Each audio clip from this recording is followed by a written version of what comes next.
Welcome to it's easy channel. ఈ కథ 2000 సంవత్సరాల క్రితం జరిగింది. కానీ ఇది గతం కాదు.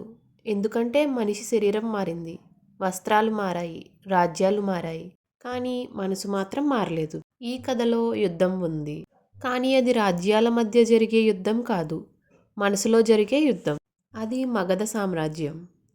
అందులో సువర్ణ అనే యువరాజు ఉండేవాడు.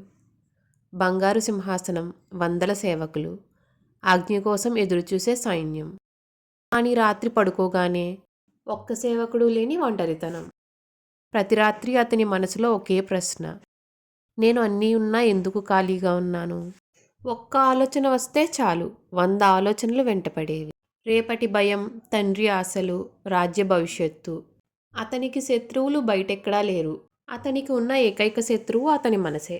ఒకరోజు రాజ్యసభలో మంత్రులు మాట్లాడుతుండగా అకస్మాత్తుగా గుండె వేగంగా కొట్టుకోవడం, శ్వాస ఆగినట్టు అనిపించడం, లోకం తిరుగుతున్నట్టు భ్రమ. అది విషం కాదు, అది గాయమూ కాదు, అది ఆందోళన. ఆ రాత్రి సువర్ణ తన తండ్రిని ఒక ప్రశ్న అడిగాడు. తండ్రి, రాజ్యం గెలవచ్చు, కానీ మనసును ఎలా గెలవాలి? తండ్రి దగ్గర సమాధానం లేదు. ఇంకా సమాధానం కోసం వెతకడం మొదలుపెట్టాడు. అడవిలోకి వెళ్ళిన ఆలోచనలు వెంట వచ్చాయి. చెట్లు ప్రశాంతంగా ఉన్నాయి, నదులు నిశ్శబ్దంగా ప్రవహిస్తున్నాయి. కానీ సువర్ణ మనసు మాత్రం యుద్ధభూమి. అతను అర్థం చేసుకున్నాడు, స్థలం మారితే మనసు మారదని. ఒక ఉదయం అశోకవృక్షం కింద ఒక వ్యక్తి కనిపించాడు. అతన్ని చూస్తూ ప్రపంచమే ఆగిపోయినట్టు అనిపించింది సువర్ణుడికి. అతను మరెవరో కాదు, గౌతమ బుద్ధుడు. భగవాన్, నా దగ్గర అన్నీ ఉన్నాయి, కానీ నాకు శాంతి లేదు. నా మనసు నన్నే శిక్షిస్తోంది. దీనికి మందు ఏంటి అని అడిగాడు సువర్ణుడు. నీ బాధకి కారణం నీ సమస్య కాదు, నీ పోరాటం. సువర్ణుడు ఆశ్చర్యపోయాడు. నీవు బాధను తొలగించాలనుకుంటున్నావు, అందుకే బాధ పెరుగుతోంది. నీ శ్వాసను గమనించు. నువ్వు దాన్ని నియంత్రించలేవు, కానీ అది నీతో ఉంటుంది. అదేలా నీ ఆలోచనలు కూడా. ఆలోచనలు వచ్చాయి, భయం వచ్చింది, జ్ఞాపకాలు వచ్చాయి. కానీ సువర్ణ పోరాడలేదు. మొదటిసారి అతను వాటిని అనుమతించాడు. మనసు అలసిపోయింది, యుద్ధం ఆగింది. అప్పుడు బుద్ధుడు ఇలా అన్నాడు. సువర్ణ, శాంతి అంటే సమస్యలు లేకపోవడం కాదు.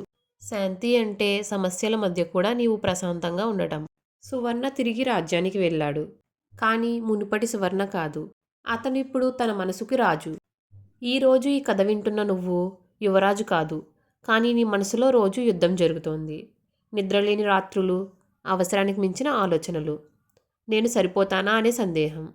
వీటన్నింటికీ ఒకే సమాధానం: నీవు పగిలిపోతున్నావు కాదు, నీవు ఎదుగుతున్నావు. స్ట్రెస్ ఉంటే నువ్వు బలహీనుడివేమీ కాదు. ఆందోళన ఉన్నంత మాత్రాన నీ జీవితం ఏమీ అవ్వదు.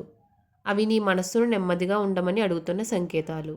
నువ్వు ప్రపంచాన్ని మార్చాల్సిన అవసరం లేదు. ఒక శ్వాస తీసుకో, ఈ క్షణంలో ఉండు, నీ మనసుతో పోరాడకు. నీ ఆలోచనలు నీవు కాదు, నీ భయాలు నీ భవిష్యత్తు కాదు.